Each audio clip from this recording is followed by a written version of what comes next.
I used to abduct women with my own hands, drug them in my house, and in my cruelty, I would also steal their gold. Not only that, but I would also bury them in the room where I lived.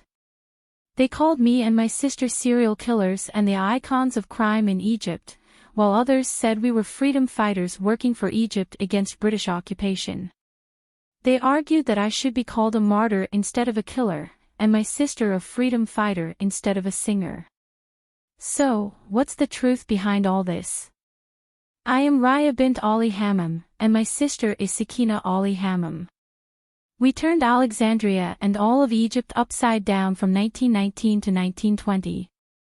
Today, I will tell you my entire story and reveal what many of you don't know about us. I was born in Upper Egypt in the village of Kalha, affiliated with the Edfu district in 1875. I am 10 years older than my sister Sakina. I lived with my mother, my sister Sakina, and my brother Abu Allah, as our father died when we were young. But we lived a very hard life because of extreme poverty and deprivation. To improve our situation, we moved to Kafr el-Zayat and worked in a cotton factory. Later, I met Hasabala, and I thought I would find peace with him. But unfortunately, poverty and hunger continued to surround me, and what made things worse was giving birth to my daughter, Badia, which was an additional burden on me and her father. My sister got married and moved with her husband to Alexandria, living in the Al-Laban neighborhood. I thought life in Alexandria was a paradise and filled with prosperity, so we decided to join Sakina, hoping to find any semblance of comfort. But life there was also difficult as we were just coming out of World War I and the British occupation, which had drained our country, and poverty was widespread everywhere. After a while, Sakina divorced her husband, whom she never loved, and started working in prostitution, selling herself and her body for money.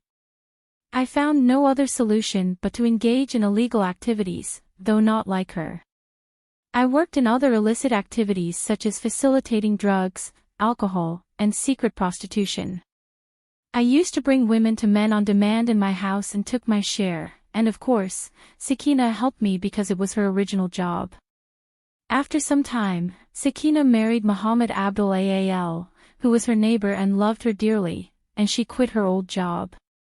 Yes, they say love works miracles, but in the case of my sister Sakina, it didn't work any miracles at all because poverty and hunger were much stronger.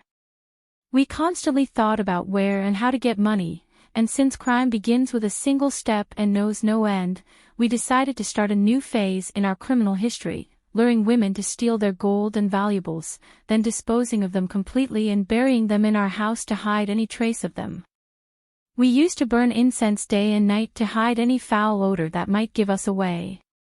The beginning was with some of the women we knew from our secret prostitution business.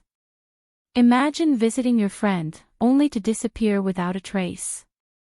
Then the situation expanded until it reached 17 victims.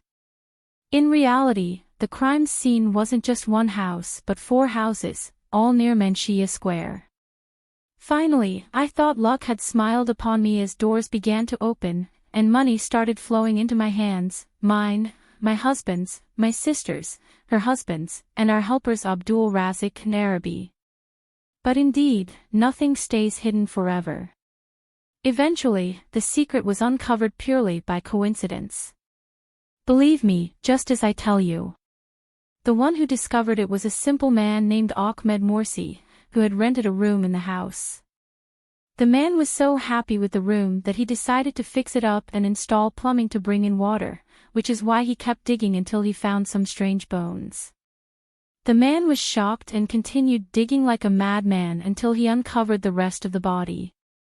Naturally, he was terrified and ran quickly to the Al-Laban police station, just 50 meters away from his house, to report the calamity he had seen.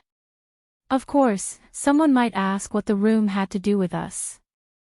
I'll tell you, Sakina had rented that room from the house owner, and we were operating there in complete secrecy. Then the house owner suddenly evicted Sakina one day, driving us crazy. We did everything possible to get the room back, but the owner refused outright. At that time, we had no choice but to remain silent to avoid exposing everything we had done. We thought the bodies were buried, so who would dig them up? But fate had other plans, and the room ended up with Ahmed Morsi, who rented it, was happy with it, and decided to install plumbing, uncovering everything in the process. With investigations, confessions, and pressure, we admitted to everything and all the crimes we committed. Additionally, when the government searched our houses, they found all the evidence to convict us: gold, jewelry, promissory notes, and the bodies they uncovered when they dug up the houses. One of the strongest pieces of evidence was my husband Hasaballa's seal, which they found buried with one of the bodies. I always said he was useless and good for nothing, and I always knew he wasn't up to what we were doing. We were sentenced to death, and my sister and I became the first women in Egypt's history to be executed.